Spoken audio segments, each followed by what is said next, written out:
speaker is the CEO of Black Girls Code.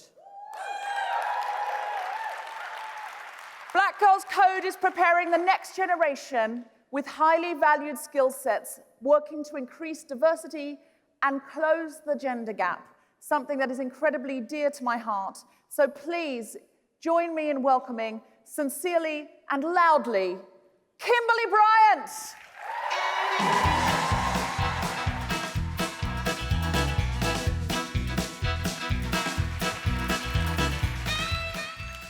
Good afternoon, everyone. Good afternoon. You guys, that's the best you guys can do? Good afternoon, everyone. So I don't take it for granted that, I found out this morning I'm one of the last speakers on the last day of a conference, and no pressure, of course, with that. But I really am so honored to be here with you all today, those of you in the room, those on the live stream, and just share a little bit about our story. I'm the founder and CEO of Black Girls Code, and I want to ask you to take a bit of a journey with me, to learn about what we do and why we do it. So, to really start this story, I'm going to ask you to imagine we're going on a trip, and we're going to leave this great state of Nashville, Tennessee, and we're going to go about 300 miles or so due west. And we're going to end up in this city, a little city, down I-40 called Memphis, Tennessee. So we're going to leave our country music behind, and we're going to travel to the city that I know and love, where blues is king and B.B. King sits on the throne. So if you haven't guessed it by now, I grew up in Memphis, Tennessee. It's a home I love, and I feel that it has made such a difference in the person that I become and the work that I do. When I grew up in the 60s and early 70s back in Memphis in the inner city, I like to think it was a long shot for me. Little black girl growing up in the late 60s to really choose a career in engineering. I'd never seen an engineer anywhere before. I didn't even really know what that was. And yet, I chose to go into the field of electrical engineering and put a hard hat and steel-toe shoes on every day to go to work. Now, as you can see on this picture, I hesitate to show this picture sometimes, but I don't have a choice, because that's the reality. That was my world growing up in the 70s. I was really groomed to be this really girly girl. And while my brother got really cool toys like this chemistry set to play with every day, my world was filled with a sea of Barbies, pink baby dolls, and all things considered to be appropriate for a little girl. So it was a surprise to me and everybody else when, about 6 years later, I found myself right back here in Nashville, Tennessee, starting my freshman year at Vanderbilt University, majoring in electrical engineering. And let me tell you, coming to Nashville, Tennessee from Memphis, it didn't take long before I realized that Dorothy was no longer in Kansas. My freshman engineering class had maybe about 35 students of color. But in that very first class that I went to in engineering freshman year, I can't help but remember every time I come back to Nashville, as I sat in this room, at that time it seemed like this, but a few hundred freshman engineers, and the professor at the front, this was the first week of class, said, raise your hand if you've had any AP classes, if you've taken an AP calculus, and if you're coming in with that and you've already got that done. Now, this is my first week of school. I'm horrified, but I slowly raised my hand in this sea of mostly men and wait for the instructor to call my name. but he never does. He looks right past me. And that was the very first time I had this feeling of being invisible. So to say the experience in those 4 years of never even having a woman, nevertheless a person of color as an instructor, was difficult, it's an understatement. There were so many obstacles for me in this environment that was mostly male and not very diverse. And yet I love this new saying that's going around when we talk about women in these awkward situations of being the only one. And yet she persisted. So imagine my surprise, very much surprised, when about 12 years later, this little one, maybe it's 18 years, entered the picture. Along comes my daughter, Kai. Now, as you can see from this picture, long before there was a Misty Copeland, I thought I had birthed the first one. I thought my daughter would follow in those footsteps that I had embraced as a kid, with all things girly, all things frilly, but I was in for a surprise. My daughter had other ideas, because although she was a girl, she was much more interested in things like Lincoln Logs, World of Warcraft.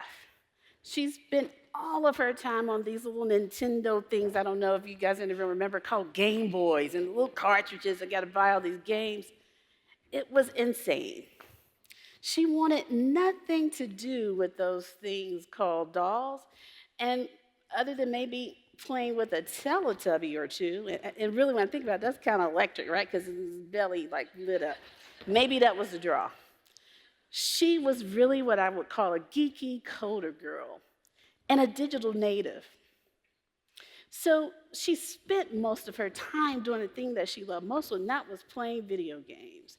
And it was driving me crazy. And one day she told me, "Mom, when I grow up, I want to be a video game tester. And that way I can play all the games as soon as they come out." And I was like, oh my God, this is going to be a long 20, 30 years with this kid at home.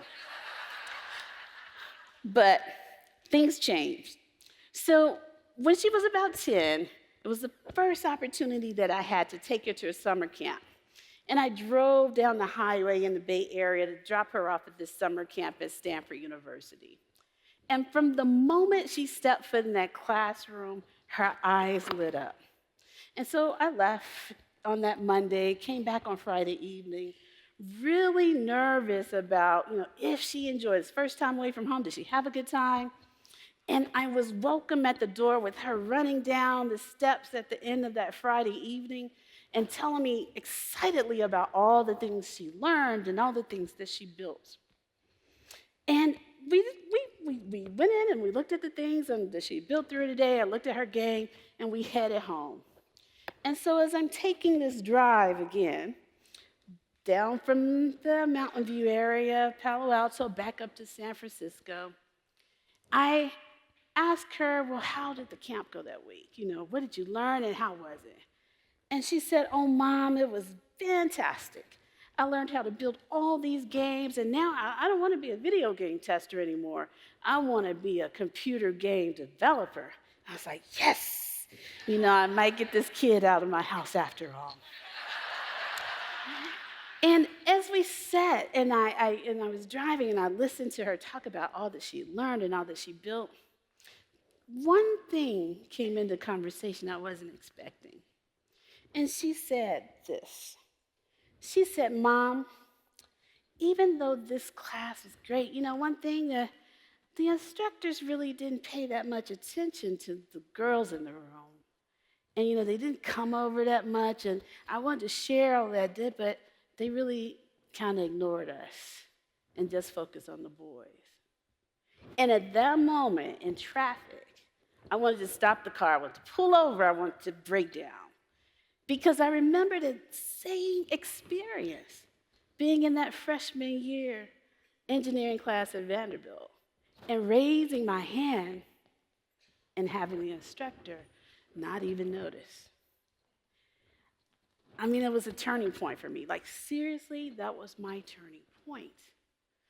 I recognized that even when I went in the room with all the other parents to take a look at what she had built, I didn't even notice that Kai was one of maybe 3 girls in this room of about 35 boys. And she was the only student of color of any ethnicity in this whole classroom. And it was that moment that really was a turning point for me in my life. It was this first time that I recognized that my daughter might have to follow in my footsteps. And that wasn't an easy path for anyone, but especially not for my baby. And I was determined. For one thing, and I did not have an idea how I was going to do it, but I was determined that I was going to create a better and perhaps an easier pathway for my daughter, Kai, and for girls like her. Because even as a digital native with unparalleled access to technology, she was still just as much as an outlier as I was some 30 plus years ago in that freshman engineering class at Vanderbilt. And so this is how our journey with Black Girls Code began. And the interesting part is, as I started to look at the numbers, there was something that really stopped me in my tracks. Because when I entered Vanderbilt back in the, and I'm going to tell you my age, and I have a few years on Sarah, in the mid-'80s, that was a peak moment for women in computer science. From 1985 to 1989, I often show this chart that shows women in engineering, especially computer science, was about 35% or so. Since that time, that number has plummeted. It's now only about 18% for all women. But for women of color, that number falls off a virtual cliff.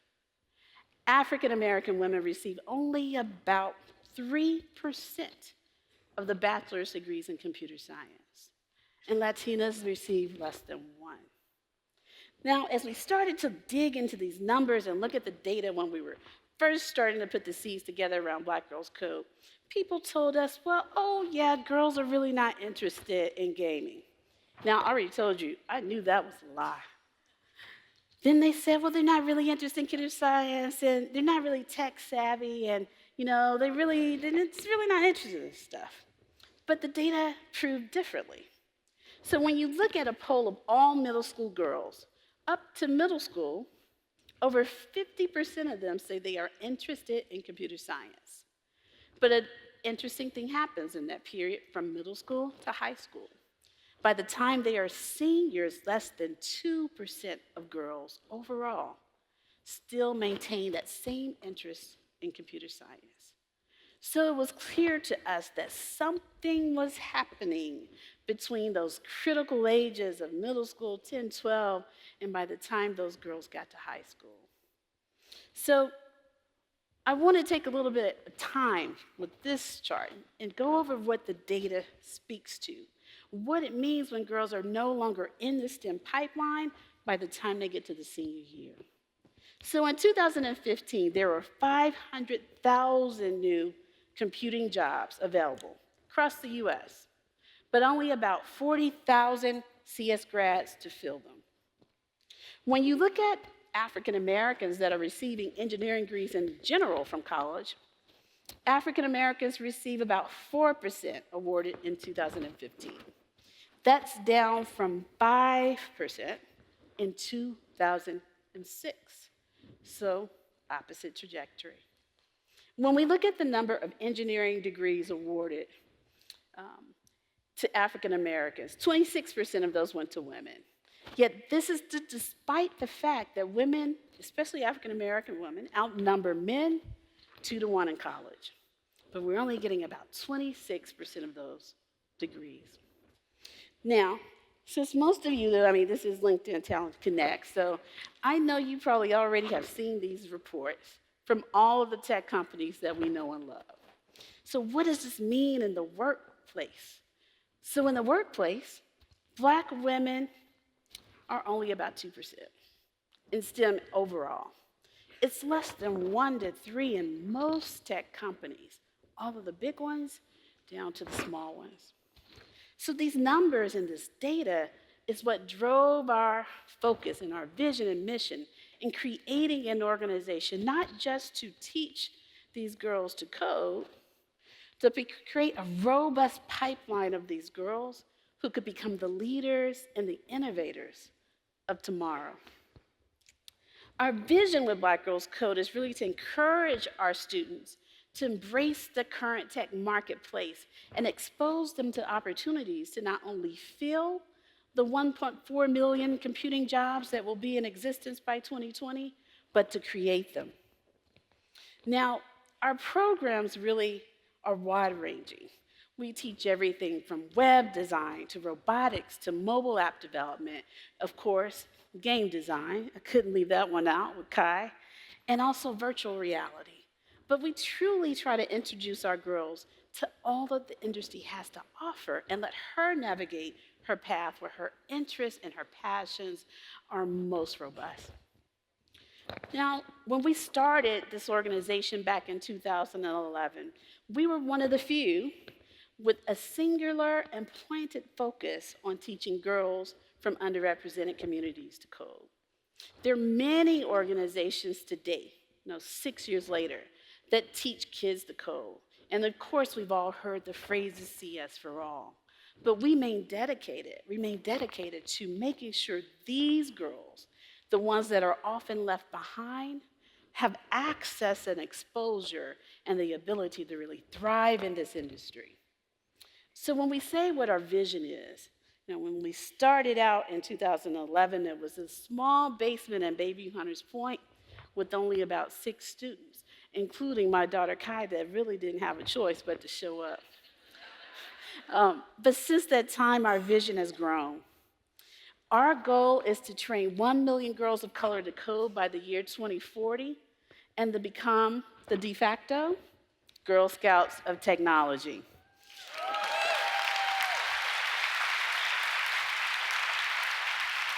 Now, it's been interesting to see the growth of this organization from a really grassroots movement to an international organization. When we built BGC, as I mentioned, we had 6 girls in a basement, a dark basement in Bayview Hunters Point. We've since grown exponentially. We have over 14 chapters across the US, plus in Johannesburg, South Africa. We've taught about 9,000 girls to date. We engage over 1,500 tech volunteers per year. But there is still so much more work to do. We believe part of the lack of inclusion in the tech industry is driven by the absence of a robust pipeline of girls entering tech fields. And it begins much sooner than when they get to college. Because if you wait until they get to college, you're too late. Now, in our program, we have really tried to model the ways in which girls are most actively engaged in the tech field from beginning of the pipeline to the end of it.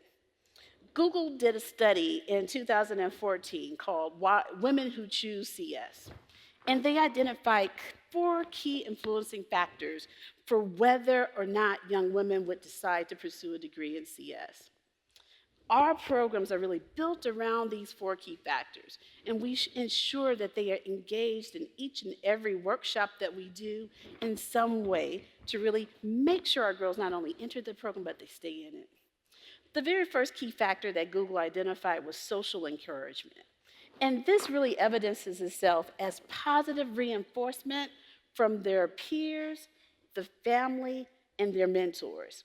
So mentor engagement is at the core of what we do as an organization.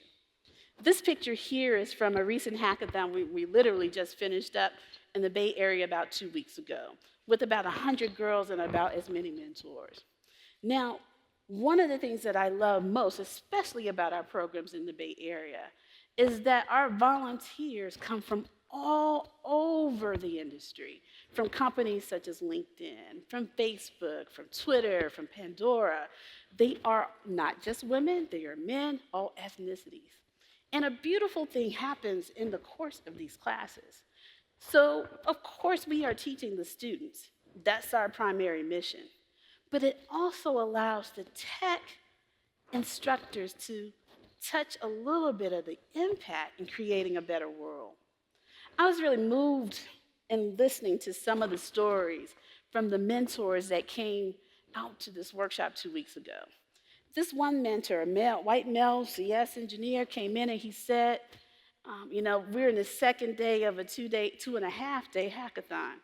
And he said, I just wanted to share with the team as we report out that I mentioned to one of the girls, or one of my students in my team, she asked me, was I going to be here on the last day? And I told her that I would be here every day that she needed me to be because I believed in her. And she said, stop, you're going to make me cry. And by that time, I'm in the room, like wiping the tears away myself, and we're supposed to be doing a report out because it was so clear it was that not just about the app. It wasn't even about the app that they were building those 2 days at that time. It was about them building the relationship and for giving our tech industry participants a way to give back and affect change and become change agents, one student, one girl at a time. And the impact that we saw in return from the student, because the mentors get just as much from these opportunities as the girls do. Now, it's also very important to us in our programs to engage both moms and dads.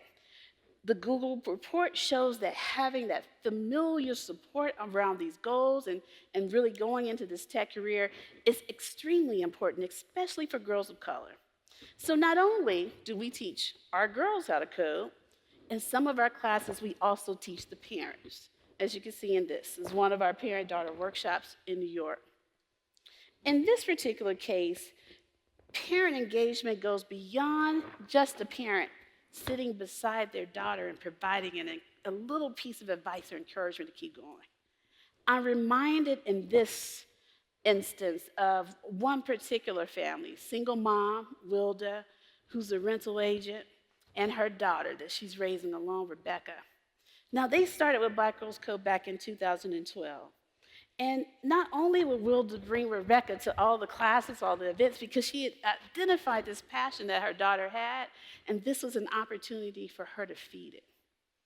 But something changed around 2013 and 2014. I didn't see Wilda and Rebecca as much as I used to. And when they finally showed back up, I was like, where you been? We've been missing you. You haven't been here. Like, what's going on? Is everything okay? And they're like, oh, yeah, we're fine. We're just really busy now because, we're taking this Ruby on Rails class together. We took that last weekend, and we're taking Java in a few weeks. So not only was Rebecca learning to code, she was possibly creating an entirely new career pathway for her mom. So effecting change for herself as well as her family.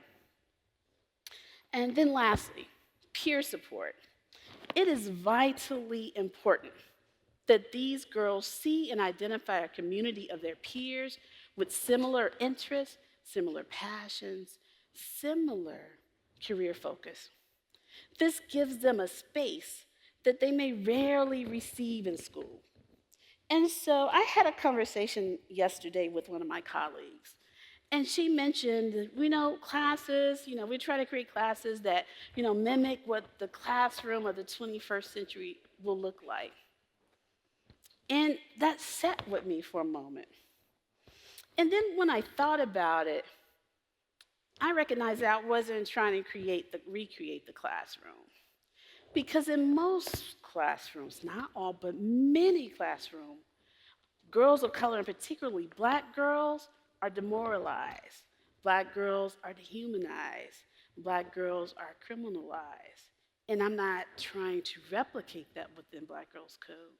I'm trying to create a space that's an open and a culturally relevant environment that they can come in, feel supported, and they can feel free to grow and learn with no expectations that they may fail. And if they do, that's okay too. And that's the thing that Black Girls Code does. The traditional school classroom may not. Now, there are a few other things that Google represented in that report as key factors for women choosing careers in CS. One is self-perception.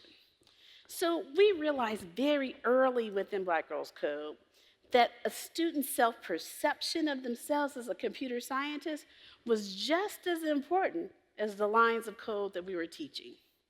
Our key objective within BGC is to redefine this common narrative of what it looks like and what it means to be a computer scientist.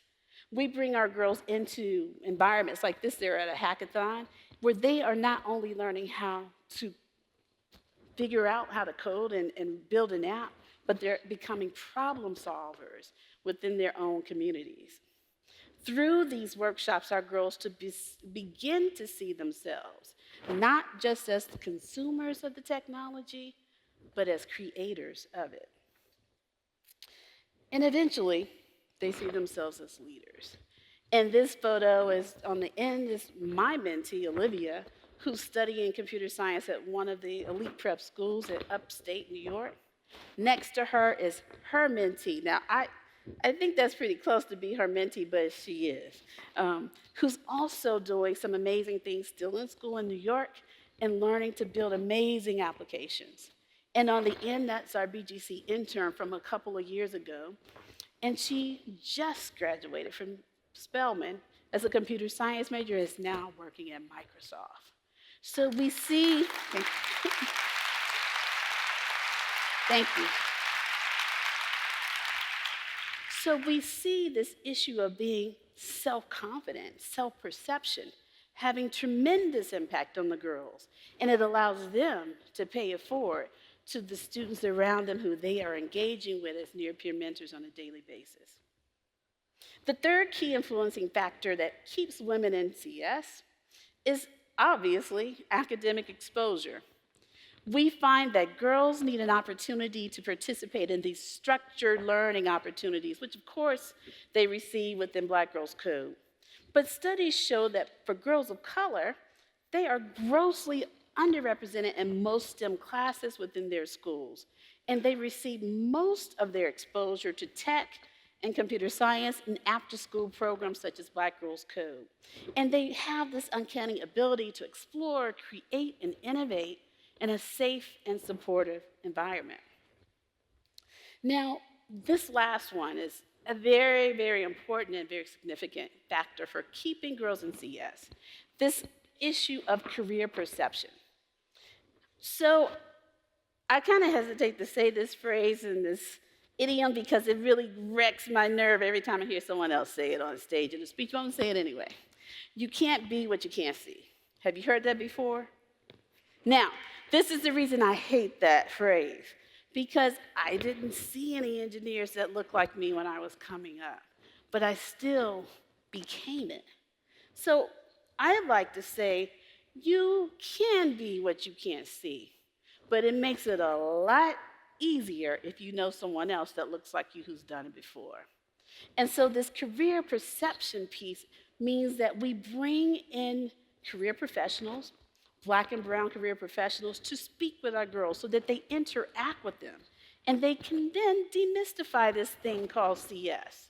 And we create these really culturally relevant experiences which show a connection between their communities, their culture, and the technology, as we are here visiting an external farm in Oakland. And again here with a career professional at one of our summer programs speaking to the girls about her journey. So we find our students of color thrive when they have this access to instructors and professionals who look like them. It shows them what they can become. And yet, there is still much more work to be done. We do a lot in this K through 12 pipeline, and orgs such as BGC and others are really grooming this next generation of innovators. But the tech space has issues of its own, and those are still barriers. A recent study was I think it was released last week, by the Ascend Foundation. And in this report, they showed that the number of Black women in the tech workforce, it actually declined by 15% from 2007 to 2015 in Silicon Valley. And what they really pinpointed at the reasons there is this decline, specifically for women of color, was because of the rampant discrepancies and bias in recruiting and hiring and promotion, which pull women of color in, but push them right out the back door. And although we continue to feed this pipeline, the numbers are actually still on a downward spiral. Now, even though these statistics are things that keep me up at night, I was asked recently, what is it that inspires me? And did I feel like confident and optimistic about the future? Now, since this is the year of first year after Obama, I had to take a minute to think about that. But then I remember the thing that makes me most confident and most inspired are the girls within our program and their abilities to both achieve and to excel. See, girls like these three, that include my daughter Kai from that first picture. That's her on the far end. She's 18 now. And these girls have gone from knowing very little about coding to building apps of their own, to winning hackathons, or even like my daughter Kai, to being named one of Teen Vogue's 20 Under 20 and preparing for her future career in the tech industry. Thank you. And so in this way, we are constantly reminded that BGC is about so much more than just teaching these girls to code. Our fundamental mission is to teach these girls self-confidence, a sense of self, resiliency, and really how to lead. When I think about the stories and all of the things that we've experienced over the last 6 years, I'm reminded of that very first class back at Bayview Hunters Point in San Francisco. And as we did this pilot in 2011, we only had 6 girls, and it was 6 Saturdays. They came back and forth every Saturday. They were engaged. And so one Saturday, we decided as a team of instructors, we're going to change it up a little bit. Like, we weren't going to give them all the answers. We were just going to give them a challenge. We were using this tool called Scratch, and we created this obstacle course or racetrack game that they had to program their little car to get through a maze at the end with code, but we weren't necessarily going to tell them how to do that. Now, we put a few tips on the board. We gave them what the challenge was, and we sent them off to get on their computers and start to work. And for a while, nothing happened. They didn't do anything. They raised their hands. They asked us to come over and help them. We're like, oh, no, you got this. This is like week 5. You got it. Figure it out. You can do this. But they still were hesitant for a bit. And then slowly but surely, one by one, they started to write their code. And then they run up to the board. They get to a point where they would run up to the board at first, and we had girls as young as 6 and as old as 12 in this class, but the 6-year-olds were beating the 12-year-olds, running to the board to get the next line of code or the tip, and they would go back, and then they figured out one by one how to figure out and complete this racetrack game. And an interesting thing happened between me and the rest of the instructors in that moment. We realized then that the lesson that we taught them that day was more important than any of those lines of code. We really taught them this skill, this knowing of how to push through. Now, As a woman in this field for 30 plus years, let me tell you, the ability to push through is oh so very distinct from leaning in. Because sometimes, as a Black girl or woman, while we're leaning in these male-dominated spaces, we have to ramp it up a bit. We have to find some internal motivation and push through. Thank you.